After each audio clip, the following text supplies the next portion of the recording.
Office मधून निघालय आणि आमच्या साक्षीताईच्या गाडीत बसान मी पोचले माहीम कोळीवाड्यात. इकडे येऊचं कारण म्हणजे हय चालणारो Mahim Koliwada seafood plaza. होडीयर चढण मी सगळ्यांका सांगलंय मी इलय मासे भाजूक घ्या. इकडचे लॉबस्टर बघून आमच्या तोंडात पाणी सुटला. साक्षीचा आनंद तर समुद्रात मावेना. वेगवेगळे महिला बचत गट मिळून हो सी फूड प्लाझा चालयतात.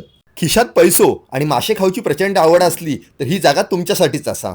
आता चव घेतल्याशिवाय खातलंय कसा म्हणून वाईच आमका टेस्ट करू दिया असा म्हणून मी आणि बाबीन आमचा अर्धा पॉट भरून घेतला. देवाच्यान खरा सांगतोय सगळ्यांची टेस्ट एकदम भारी होती. बाकीचे लोक आधीच बोटा चाटीत बसलेले म्हणून आम्ही सुद्धा एक आता कोपरो पकडलो. साक्षी एकदम मन लावून खाय होता. बहीण खुश तर मी खुश. बाबी आणि प्रीती सुद्धा हळूहळू भाकरीचे तुकडे मोडीत होते.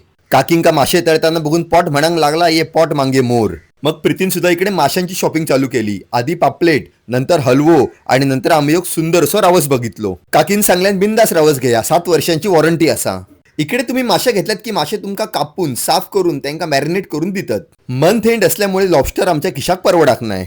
हो सी फूड प्लाझा मच्छीचे वार असले की रात्री 12 पर्यंत चालू असता. म्हणजे बुधवार, शुक्रवार, शनिवार, रविवार. आम्ही नंतर एक बरोसो रावस शोधून काढून फ्राय करून खाऊन घेतलो. ताईग्यान रावस एकदम चरचरीत भाजलो होतो. बाबीन नंतर रावसावरती आडवो हात मारल्यान. या कोळीवाड्यात येऊन जर तुमका मनसोक्त खाऊचा असात तर मग खिशाकडे वाईट दुर्लक्ष करू. नंतर या 2 चढवांनी सोलकडीचो मनसोक्त आनंद घेतलो आणि नंतर या माशांच्या जत्रेचो आम्ही निरोप घेतलो.